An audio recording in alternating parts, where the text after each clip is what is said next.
နောက်ခေါင်းစဉ်တစ်ခုကဘာဖြစ်မလဲဆိုသခင်ယေရှုဂါလိလဲပြည်သို့ထွက်ခွာခြင်းရှင်ယောဟန်အခန်းကြီး၄အခန်းငယ်1ကနေ3အဲ့တော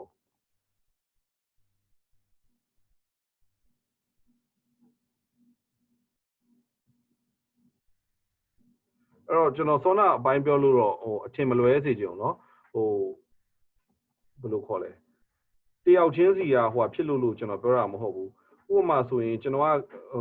တို့ထားပါတော့တိုင်းပြည်မှာအမင်္ဂလာတွေတချို့တွေကပြဿနာတွေဖြစ်လို့စစ်ဘေးတွေဖြစ်လို့သူများနိုင်ငံတွေမှာသွားခုလုံရတယ်လို့လောက်ရတာအဲ့လူတွေဆိုးလို့ကျွန်တော်ပြောတာမဟုတ်ဘူးเนาะကျွန်တော်ပြောရသေးလားတိုင်းပြည်တပြည်မှာ whole ပေါ့ as a whole ပေါ့เนาะလူတွေရဲ့အသက်ရှင်တဲ့ပုံစံတွေကအဲ့တိုင်းပြည်တပြည်ရဲ့ကောင်းစားမှုအတွက်နော်ယုံကြည်သူမယုံကြည်သူမှမဟုတ်ပါဘူးဓမ္မဟောင်းမှာဆိုပါပြောလဲဆိုရင်ဣသရေလအမျိုးသားတွေအဲ့ဒီမျိုးမဝင်ခင်မှာအရင်နေခဲ့တဲ့လူမျိုးတွေကလည်းစိုးတဲ့အတွက်ကြောင့်မလို့အဲ့လူမျိုးတွေကိုဘုရားရှင်ဖယ်ရှားတာဖြစ်တယ်တဲ့အဲ့မြေကျန်တယ်ပြီးမှဣသရေလလူမျိုးကိုပေးလိုက်တာပေါ့နော်ဣသရေလလူမျိုးတွေကလည်းအဲ့အကျင့်ပဲကျင့်မယ်ဆိုရင်လည်းအဲ့လိုဖြစ်လိမ့်မယ်ဆိုရယ်ပုံစံမျိုးတွေပြောတယ်နောက်ပြီးတော့လေဒီဥမာကိုဝန်ဖြတ်ချမှုများတဲ့နိုင်ငံတို့ဘာလို့ကောင်းကြီးမခံစားတဲ့နေရာတွေပေါ့နော်နောက်လိန်တူဆက်ဆံမှုတွေနောက်ပြီးရင်ပါလဲဣသရေလနိုင်ငံရဲ့တစ်ဖက်မှာရက်တီတာတွေနေတာလိမ်မိုင်းဆိုင်ရာအပြစ်တွေအဲ့လိုမျိုးဒီတိုင်းပြည်နဲ့အမင်္ဂလာသင့်စေတဲ့ကြမ်းချက်တွေရှိတယ်အခုဒီကိုရိုနာဗိုင်းရပ်စ်ကလည်းကျွန်တော်ပြောပြမယ်နော်ကမ္ဘာပေါ်မှာဒီ21ရာစုမှာထိတ်ဆုံးနံပါတ်1စီးရင်ဝင်တယ်လေ scholar ကျမ်းစာပညာရှင် Rabbi Jonathan Cahn ဆိုတာရှိတယ်သူကဂျူးလူမျိုးAmerican New Jersey ကသူကဒီနေ့ပဲသူပြောလိုက်တယ်အဲ့ဒါလေကျွန်တော်နည်းနည်းလေးအဲ့ဒါကိုကျွန်တော် screen share ခြင်းတယ်เนาะတစ်ချက်လောက်ကျွန်တော်ပြခြင်းတယ်ပြလို့အဆင်ပြေမယ်ထင်တယ်เนาะအဲ့တော့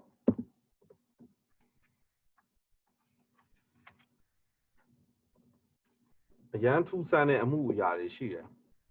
အဲ့တော့ဒီ coronavirus မှာတော့တစ်ကမ္ဘာလုံးမှာရောက်တဲ့နေရာတွေရှိတယ်တချို့မြို့တွေကတော့အရန်ခံရတယ်เนาะ New York လို့ American New York ဆိုအခန်းအဆုံးတော့ပါတယ်လေအဲ့တော့အရန်ခံရအခုဆို New York ဆိုရင် ghost town လို့မျိုးတောင်ဖြစ်နေလူတွေသိအပြင်မထွက်ရဲဘူးပေါ့နော်အဲ့ဒါလည်းရက်တွေပါတွေပြန်ကြည့်လိုက်မယ်အဲ့လိုမျိုးပေါ့နော်အရန်ထူးဆန်းတဲ့တိုက်ဆိုင်မှုတွေနော်တိုက်ဆိုင်မှုလို့ကျွန်တော်တို့မြန်မာတွေဒါတိုက်ဆိုင်တာဖြစ်နိုင်မှာလို့ခေါ်မယ်ဟေဘဲစလုံးမှာသူတို့ dictionary မှာတိုက်ဆိုင်တဲ့ coincidence ဆိုတဲ့စလုံးကမရှိဘူးအဲ့လိုပေါ့ကျမ်းစာမှာရက်တွေပါနေ့တွေကိုဘုရားအရန်ဂရုထားတဲ့ဘုရားဖြစ်တယ်နော်တော့ဒါ Rabbi Jonathan Cahn ပြောတဲ့အရာတခုကိုကျွန်တော်နည်းနည်းလေးကျွန်တော်ပြချင်တယ်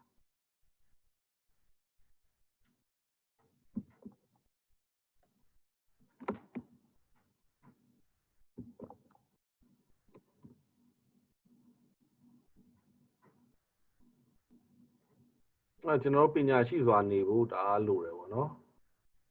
โอเค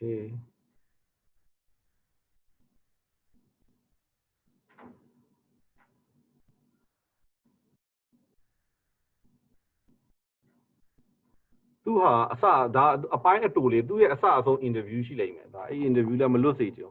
အဲ့အရန်စိတ်ဝင်စားဖို့ကောင်းတယ်เนาะတချို့ရတယ်အဲ့လိုပဲပြောချင်တယ်အဲ့တော့သူကခေါင်းစဉ်ကိုဘယ်လိုတတ်ထားလဲဆိုလို့ရှိရင်coronavirus ကယောဂ pandemic နောက်ွယ်ကရှေးခေတ် ancient mystery ပေါ့နော်နည်းနည်းရာဆိုပြီး Rabbi Jonathan Cahn ကပြောထားတဲ့အရာရှိတယ်ဆရာစစ်ရောနဲ့ဆွေးနွေးရတာ When Jeremiah said, the prophet said that judgment was coming to Israel, and he was prophesying for the 19th year, which is now. What is the ancient mystery behind the pandemic? The pandemic, now where my she meetings the president of the United States has, and him asking you that question. When Jeremiah said, the prophet said that judgment was prophesying for the 19th year, which is now. What is the ancient mystery behind the pandemic? I can almost picture, Jonathan, you being at one of these meetings the president of the United States has, and him asking you that question. When Jeremiah said, the prophet said that judgment was coming to Israel, and he was prophesying for the 19th year, which is now 2020 for America. He said a plague. He spoke about a plague or pestilence coming, and he said it prophesying over a field called the Valley of Hinnom. And he said, because ဂျေရမီရဲ့ prophet ပြုတာလေဟိနုံဂျိုင်ဝမ်ဆိုတာ of what you did to You your know- children, နင်တို့ကလေးတွေကိုနင်တို့လှုပ်တဲ့အပြစ်ကြောင့်တဲ့ it's going to come back upon you. And it You know, wasn't si ma that yaw there la was me. only one reason. And it's not just one reason for a plague. But he said, this invokes the judgment of God. They offered up thousands of their children. ဘာလို့ဆိုဣသရေလလူမျိုးတွေကသူတို့ကလေးတွေထောင်နဲ့ချီပြီးတော့မှသူတို့ကဟိုပေါ့ရစ်ပူဇော်ခဲ့ကြတာလေတပါး Well, မျိုး we သားတွေ have ပေါ့ offered up millions of our children. အမေရိကန်မှာဆိုလို့ရှိရင်ကလေးတွေကိုယ်ဝင်ဖြတ်ချတာတန်း60ဟွာဖြစ်သွားပြီလေ America has offered up 60 million unborn children. The world has offered up over a billion. ဒါတော့ကမ္ဘာတစ်ဝန်းလုံးမှာ We ကိုယ် have ဝင်ဖြတ်ချတာ done ပေါ့ more နော် of တန်း this တစ် in ထောင် this generation than any other. And ဒါတော့ what ဒီ is မျိုးဆက်ကအရင်မျိုးဆက်တွေတက်ကိုယ်ဝင်ဖြတ်ချကြုံမျိုးဆက်ဖြစ်တယ် this plague that has come upon us? You know, the sin of killing children is the sin of the older against the younger. Well, အဲ့တော့အသက်ကြီးတဲ့မျိုးဆက်ကငယ်တဲ့မျိုးဆက်ကိုအပြစ်လုပ်တာပေါ့နော်ကို we have now a plague that specially strikes down the older rather than the younger. အခုဒီယောဂအသက်ကြီးတဲ့သူတွေကိုပိုထိခိုက်တာများတယ်လူငယ်တွေထက်ဆိုင် And where does it happen? Jeremiah said that it's going to return to the place that is the center of where you lifted up your children. အဲ့တော့ဘယ်နေရာမှာဖြစ်တယ်လဲပေါ့အဲ့ဒီကျမ်းစာထဲမှာယေရမိ prophet ပြုတာဆိုအဲ့ကလေးတွေကိုရစ်ပူဇော်တဲ့နေရာမှာပဲဖြစ်တာအဓိက Well, the center of abortion in America is New York. အမေရိကမှာကိုဝင်ဖြတ်ချတဲ့ center က New York ပေါ့နော် The center of the plague, New York. အမှလေ New York မှာ abortion reform is voted by the assembly 76 to 73အဲ့တော့ final approval expected ဆိုတဲ့အရာမှာ1968မှာအဲ့တော့ဒီမှာ Well, it was New York City is the capital of abortion in America. That is အမှစပြီးတော့ Governor Rockefeller ကနေစပြီး commission ဖွဲ့လိုက်တယ် New York ရဲ့ abortion law ကိုပြန်ပြီးကြည့်ဖို့ပေါ့နော်အဲ့တုန်းက68မှာတော့ this became the center. More work have been struck down there. Remember, အဲ့တော့1980လေရောက်ကောအဲ့တော့ကိုယ်ဖြတ်ချလို့ရှိရင် decriminalize ဆိုတာဥပဒေကြောင်းအရအရေးမယူတော့ဘူးပြောချင်တာဖြတ်ချလို့ရတယ်ဆိုတဲ့ဟာမျိုးလုပ်လိုက်တယ်1980မှာဒါအဲ့တော့အမျိုးသမီးတွေကထွက်ပြီးဆန္ဒပြတာလေ abortion all abortion laws now ဆိုတာသူတို့ကလေးကိုသူတို့ဘာသူတို့ဖြတ်ချခြင်းလို့ဖြတ်ချတာငါတို့ဆိုပြီးတော့အဲ့လိုအဲ့အချိန်မှာစပြီးအတည်ပြုလိုက်တဲ့သဘောဖြစ်သွားတာနော် we spoke about that image of death that appeared over New York City. Well, it all came back. And also, the day that the headlines filled America saying that the plague had come to our soil, there was a date next to it. The date was January 22nd. အဲ့တော့ headline မှာဟိုသတင်းစာမှာပေါ့နော် New York မှာရောက်လာပြီဆိုတာ January 22nd လားစောနာပြောလိုက်တာလေအဲ့နေ့မှာစပြီးချိန်ထားတဲ့နေ့ That's the same date that America legalized the killing of children. အဲ့တော့ကလေးတွေကိုအသက်ခွင့်ကိုအတည်ပြုတဲ့နေ့နဲ့ထပ်တူကြတယ် It's also 1 year anniversary, 1 year to the day that New York passed that gruesome law of ဒါလွန်ခဲ့တဲ့တစ်နှစ်ကလေ New York ကသတ်မှတ်လိုက်တဲ့အရာပေါ့နော်ဟို killing children up to the time of birth. And ကိုယ်ဖြတ်ချခွင့်ကတော့ဒါဟိုးအရင်1980တည်းကမှန်တယ်ဒါပေမဲ့လွန်ခဲ့တဲ့တစ်နှစ်မှာအဲ့ဒီရက်ကွက်တီမှာဒါ New York ရဲ့အခုလက်ရှိ governor လေးဒီလူကเนาะတချို့နိုင်ငံရေးကြည့်ရလို့တော့เนาะအဲ့ဒါသိလိမ့်မယ် Trump နဲ့ဟိုအမြဲတမ်းဝေတိုက်ခိုက်နေတဲ့သူတို့က Democrat တွေလေအဲ့တော့သူကမနစ်ကအဲ့ဒီရက်မှာပဲဘာကိုအတီးပြတာလဲဆိုတော့မွေးတဲ့အချိန်ထိဖြတ်ချခွင့်ကလေးကလေအခုမွေးပြီမလားမွေးတဲ့အချိန်ရောက်ပြီအဲ့ဒီအချိန်ထိကလေးအောင်ဖြစ်နေပြီလေ fully grown ဖြစ်နေပြီလေအဲ့ဒါကိုတော့မှတတ်ခွင့်အဲ့အဆင့်ထိကိုပြီးခဲ့တဲ့နှစ်ကအဲ့ဒီ January ဟိုမှာလားစောနာပြောတာပါ February လဲကျွန်တော်ရောကုန်ပြီเนาะအဲ့တော့ခဏလေးကြည့်ရအောင်เนาะ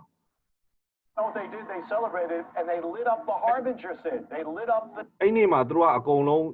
ဂုံယူပြီးတော့မှကျင်းပကြတယ်လေလက်ခုပ်တွေတီးပြီးတော့မှအတီးပြူတယ်လက်မှတ်ထိုးတယ်ဆိုပြီးတော့မှ New York မှာမီးတွေထွန်းပြီးတော့ tower in pink to celebrate. ပန်းရောင်နဲ့ထိုး So ပြီး here this came. But not only that, but there is a jubilee of judgment as well. And if you take when abortion on demand began in America, this horrible sin, it began in 1970 before it was legalized across the world, across the nation. And it was New York that pioneered it and really introduced American နိုင်ငံမှာကိုယ်ဝင်ဖြတ်ချက်မှုအတီးမပြုခင် New York ကစခဲ့တာလွန်ခဲ့သောနှစ်ပေါင်း90ယူဘီလစီရင်ချင်းယူဘီလလေ1980ကနေ2020 to the rest of the nation. And so if you take Jubilee, the 50th year is 2020, is the Jubilee of abortion. And when the day that they passed it, it was April 9th and 10th. When they did a study to find out when the peak of the plague struck New York City, they found it was April 9th and 10th, 50 years to the death. April 9နဲ့10မှာသူတို့ကဒါကတော့ဟိုကလွန်ခဲ့တဲ့နှစ်ကိုပြောတာမဟုတ်လွန်ခဲ့သောနှစ်ပေါင်း90မှာအတီးပြူတာ April 9ရက်နဲ့10ရက်ပေါ့နော်အဲ့ date ကိုတက်ပြီးတော့မှသူတို့ကကိုယ်ပြတ်ချတာအတီးပြူတယ်ပြီး New York မှာကူးစက်မှုအမြင့်ဆုံး peak တွေကလည်းအဲ့နေ့ပြန်ဖြစ်တယ်ဒါတွေကရိုးရိုးတိုက်ဆိုင်တယ်လားဖျားသခင် message တစ်ခုပေးနေတာလားဆိုတော့ The day that they legalized the ancient sin that brought judgment to Israel. Jonathan, what is the Okay အဲ့တော့ကျွန်တော်ဆက်ပြီးသိမယ်နော်အဲ့တော့ဒါအကြောင်းဒီလိုဖြစ်လာတဲ့အရာတွေကသူ့အကြောင်းနဲ့သူရှိတယ်ယုံကြည်သူတွေကအဲ့ဒါကိုပါနှပ်ဖို့လိုတယ်နော်ကိုယ်ဒီလိုမျိုးအချိန်မှာကိုယ်ဘယ်လိုနေတဲ့တယ်ဘယ်လိုထိုင်တဲ့တယ်တချို့စီရင်ခြင်းတွေကဖះဖယ်ဖို့ဆူတောင်းတယ်မဖယ်ဘူးဆိုအဲ့ဒါအကြောင်းကရှိလို့ပဲအဲ့ဒါကိုကျွန်တော်သိဖို့ရန်အတွက်ကျွန်တော်နည်းနည်းလေးကျွန်တော်ထည့်ပြီးတော့မှပြောတာဖြစ်တယ်เนาะဒါဆရာကြီး Rabbi Jonathan Khan ကိုလည်းကျွန်တော်တော်တော်လေးလည်းကျွန်တော်လေးစားပါတယ်အခုကျွန်တော်တို့ဘယ်အခုကဘာလဲဆိုလို့ရှိရင်သူတို့ဂါလိလဲပြည်ကိုထွက်ခွာတဲ့အပိုင်းပေါ့နော်အဲ့တော့ယောဟန်အခန်းကြီး၄အခန်းငယ်1ကနေ3မှာကျွန်တော်ယေရှုသည်ကိုယ်တိုင်ဗတ္တိဇံကိုပေးတော်မမူတဲ့เนาะအဲ့တော့ဒါကိုအရင်ဟာကိုကျွန်တော်ပြန်ရှင်းအရင်တော့သခင်ယေရှုပေးရလို့ပဲပြောတယ်เนาะဒါပေမဲ့သခင်ယေရှုပေးရဆိုတော့ तू က ministry ခေါင်းဆောင်ဒါပေမဲ့ तू ကိုယ်တိုင်ကလူတွေကိုကင်ပြီးတော့နှစ်တာမဟုတ်ဘူးတပည့်တော်တို့သာလင်ပေးကြတော်လေတဲ့ယေရှုသည်ယောဟန်ထပ်သာပြီးများသောသူတို့ကိုတပည့်တော်ဖြစ်စေ၍ဗတ္တိဇံကိုပေးကြောင်းကိုဖာရိရှဲတို့သည်ကြားပြီး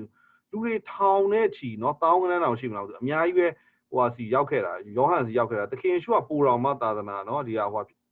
ဒီမှာအောင်မြင်နေတာကိုအပြင်ပန်းဒီလိုမျိုးကြည့်မယ်ဆိုအောင်မြင်နေတာကိုတွေ့ရဖာရိရှဲတို့ဒီကြားပြီးဟူသခင်ဖျားတည်တော်မူသောအခါတဲ့နော်ဖာရိရှဲတွေကြားပြီးဆိုတော့မလိုလားအပ်တဲ့တိုက်ခိုက်မှုကိုရှောင်တာဖြစ်တယ်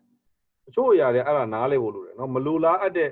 အရာဆိုတာရှိတယ်ဒီမှာဖာရိရှဲတွေကြားပြီးတော့ယူဒပြန်ထွက်ပြီးဂါလိလဲပြည်ကိုတဖန်ဆိုတော့ဒါသခင်ယေရှုရဲ့ ministry headquarter ရှိတဲ့ကိုပြည်နယ်ကိုကိုပြန်တာပေါ့တစ်ဖက်မှာအခြေအနေမကောင်းဆိုရင်တစ်ဖက်ကိုသွားရမယ်တခင်ရှုအဲ့အတိုင်းပြောရတယ်လေသင်တို့တချို့မျိုးတွေကလက်မခံညှင်းရဲဆိုအဲ့မျိုးတွေကထွက်ပါခြေဖွားအမြင်ဖို့ခါလိုက်ပါတချို့နေရာတွေမှာခန်းချောက်တယ်ဆိုကိုယ့်ကိုလက်ခံတဲ့နေရာမှာကိုသွားဖို့လိုတယ်ကိုယ့်ကိုဘယ်နေရာမှာလဲဒါမှမဟုတ်ဘုရားရှင်ကခက်ခဲပေမဲ့လည်းအဲ့နေရာမှာနေဆိုဘုရားရှင်ကောင်းကင်ဓာတ်ရိုက်ပြောမှုတာမရှိဘူးဆိုရင် principle ကသခင်ရှုပြောတဲ့အတိုင်းပဲမျိုးတွေရွာတွေသွားပါလက်ခံတဲ့သင်တို့စားစရာထည့်ပေးရဆိုစားအိမ်မျိုးတကားဖွင့်လို့ရှိရင်ဝင်မာဒီအိမ်ကိုမင်္ဂလာရှိပါစေပြောပါဒါမှမဟုတ်လက်မခံဘူးဆိုရင်ဒီခြေဖွားကနော်အဝတ်မှာပါတယ်မြေမုံတွေအကုန်လုံးခါထုတ်ပလိုက်ပါအဲ့တော့ပြီးရင်နောက်ထပ်တခြားမျိုးကိုသွားပါအဲ့တော့အဲ့ဒီနေရာမှာပေါ့ရေစံမတက်ဘူးရေစုံမှာစီမျောတက်ဖို့အရန်လိုတယ်ချို့ရအဲ့ဒါနားမလဲဘူး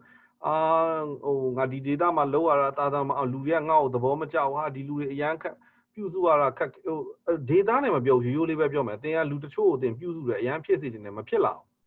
ဘူးစိတ်တက်တွေကြားတယ်မဟုတ်တခြားနောက်ဘုရားရှင်ပြင်စင်တဲ့ဖွင့်ထားတဲ့လမ်းရှိတယ်ရှောလူမင်းကြီးကိုရှမွေလာပြုစုလို့မရတော့ဘူးစန့်ကျင်လာတယ်ဘုရားရှင်ကဒါဝိဒ်ဘက်မှာတကားဖွင့်ပေးလိုက်တယ်ရှမွေလာကသွားပြီးတော့ဗိသိက်ပြီးပြုစုရမှာအဲ့ဒီနေရာမှာကိုနားလဲဖို့လိုတယ်တချို့ခေါင်းဆောင်တွေကမလူလားအပ်တဲ့တိုက်ပွဲတွေတိုက်ပြီးအားကုန်သွားတဲ့အကြောင်းကဒီအကြောင်းတွေနဲ့ဆိုင်တယ်